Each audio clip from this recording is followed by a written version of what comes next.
GPS, our defensive driving program, is called Space and Visibility. Space for the vehicle, visibility for the driver. 5 rules I'm going to recite and explain. The first is aim high and steering. Imaginary target, baseball, dartboard. Send this car in traffic lane, safe path on turns, keep race, find a safe path well ahead. Imaginary target is something I imagine to be in the center of my traffic lane, about 8 to 12 seconds ahead of my vehicle. What I'll do is find a fixed item, and I'll project that into the center of my lane at that distance ahead. Right now, my imaginary target's at the bold sign. I'll project that out into the center of my lane. That's where my imaginary target is. Now, it works the same as if you're throwing a baseball to a dart or a dart to a dartboard. When you're throwing that object, you're looking at where you want it to land. You're not looking at the object you're throwing. Now, that concept is what we're doing is using hand-eye coordination, which helps you hit that target. That same hand-eye coordination when driving helps us to hit the target by looking at our imaginary target, steering our vehicle toward that, aiming toward it, helps us center our vehicle in the traffic lane. Right now, my imaginary target's readjusted. That's one thing I do need to tell you is that the imaginary target's constantly moving. I want to keep it 8 to 12 seconds ahead of my vehicle, and because we're moving, I'm constantly readjusting. Right now, my imaginary target's at the Buick Pontiac GMC sign centered in my lane. My following distance is 4 seconds and increasing. My left mirror is clean. Imaginary target is now at the Sam's Club sign centered in my lane. Following distance is 6 seconds. Right mirror is dirty. Dirty intersection. Eye lead time is up to the stale green light. Now, as I looked around my vehicle, I saw that I have the same distance between the tires and the lane lines on both sides of my vehicle. I am centered in the lane. Now, the same imaginary target concept works when making a turn to help us center our vehicle on our turn.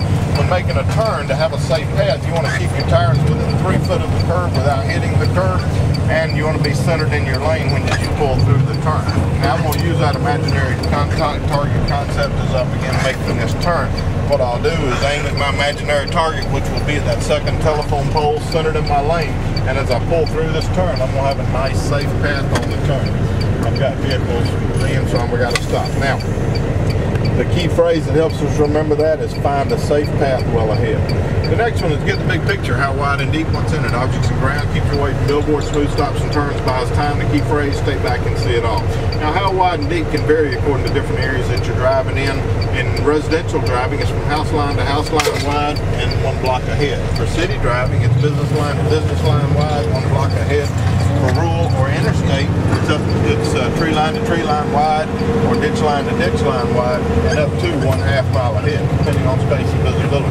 Made this turn, and I did have a nice safe path on this turn. Now, right now I'm in city driving. My driving scene is from the Chevrolet there on the right over to this office building or the gas tank building here on the left, and it's up to the top, as far as I can see, right at the crest of the curve going halfway up the hill here.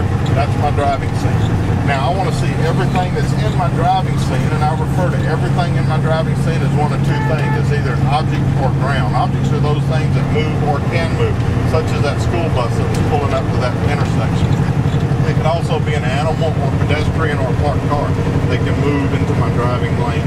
Now, ground are those items that are fixed in my driving scene, but they generally provide me with information. This pedestrian crossing sign ahead is a ground item in my driving scene. Now, by seeing all of these items in my driving scene, ground and objects, it helps me to have smooth stops and turns as I'm going through. I see brake lights ahead from that vehicle, so I know I might need to slow down. He's turned, he's cleared the way, so I know that I can maintain my speed. I got another vehicle pulling up at the intersection. I've got to slow down a little bit. Now, if he pulled out in front of me and stopped, I would come to a nice, smooth stop. And we do that by applying firm, consistent pressure to the brake pedal, and then lighter pressure as we come to a smooth stop. On up here, when my next stop, I'll demonstrate that nice, smooth stop to you. We have smooth turns because as you make a turn, you want to use the 3 stages of a turn: set up, execute, and follow through. Set up means I'm going to be in the correct lane, the correct speed, and the correct gear. My execute is I begin shuffle steering. Once I reach the apex of the turn, aim at my imaginary target. My follow through is as I pull through, I'm going to make a quick scan of my mirror, checking my position. I'm going to readjust my imaginary target and pull on through. That's how we'll have a smooth turn. That last turn as I made back there from 54 onto this road, Battle Creek, I did have that nice smooth turn. I use that 3 stages. Now, a billboard is that something that's in your driving scene that you can't see over, under, around, or through. Now I'm coming up up and I've got a vehicle following in close behind me. It's a little white car. I can see barely the edge of it. I'm a billboard to that vehicle behind us because he can't determine what's going on ahead of him. He can't see this traffic signal, so he has to depend on me to communicate to him what's going on.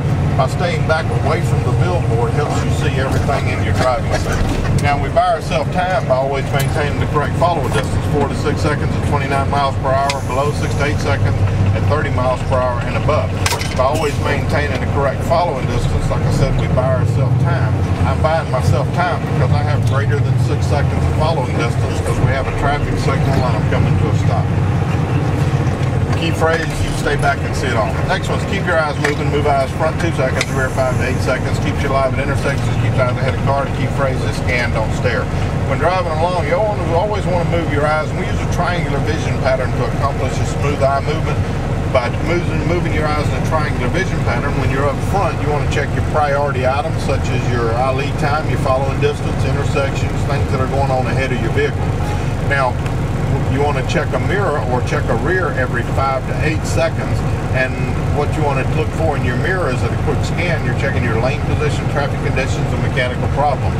Periodically, when safe to do so, you want to substitute one of your mirror checks with one of your primary gauges, air, oil, and water, looking for the normal operating ranges to make sure your vehicle is operating efficiently. Now this triangular vision pattern I'll demonstrate to you, but before I do, I want to explain that the one thing that's real important to you to do when operating is make sure that you never look mirror to mirror, mirror to gauge, or gauge to mirror. After each mirror or gauge check, you always want to look back to the front, and that's keeping your eyes up front every 2 seconds, but it also keeps your eyes ahead of your car. That triangular vision pattern right now, my eye lead time is to the stale red light, my following distance is greater than 6, my left mirror is clean, eye lead time is to the stale red light, following distance is still greater than 6, my right mirror is dirty. Eye lead time is to the stale red light, my air pressure is 120, my following distance is greater than 6. Now, we want to keep ourselves eyes moving, and one thing that's important to us as we approach an intersection or when starting up in an intersection, you want to check left, right, left. You want to check your traffic side mirror before starting up, before entering the intersection, and then you want to follow up after pulling through the intersection in your opposite mirror. Right now, I'm getting ready at this intersection. I'm starting up here, and as I approach it, I'm going to check the intersection looking left, right, left. Before I reach my point of decision here, I'm going to check my left side mirror to make sure it's clean. It is. I'm looking back ahead, and I'm at this target, and I'm aiming through the intersection. And as I pull through, I'm readjusting and following up on my right side mirror. Now, that's how we clear our intersection properly, and that's how we keep ourselves alive at intersections. Key phrase, scan, don't stare. Next one, leave yourself an out, have escape route, take path of least resistance, space on all 4 sides, but always in front. Be prepared to expect the unexpected is the key phrase.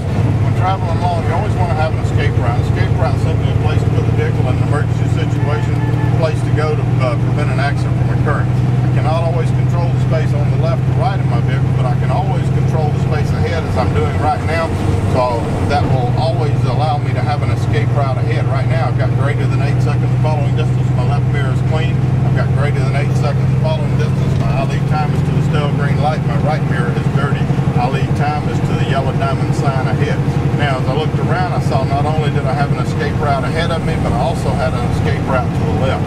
Now, the path of least resistance is the path with the least amount of traffic interruptions or slowdowns and stops, and the path that affords me the best visibility.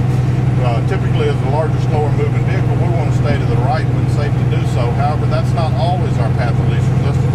Right now, both of these lanes, all 3 of them actually are all flowing at the same speed, so I'm staying to the right. I'm in my path of least resistance. Space on all 4 sides, but always in front is important for me to be aware of, even though I cannot always control it. I want to be aware of what space I do have around my vehicle.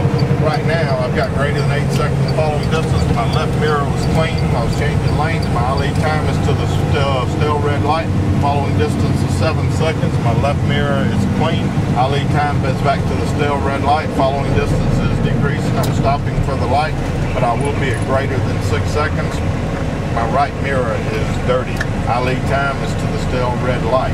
Stopping for the light because of traffic. Now, at that point, when I called it out, I was dirty on my right side, but I had the space ahead, I had space to the left.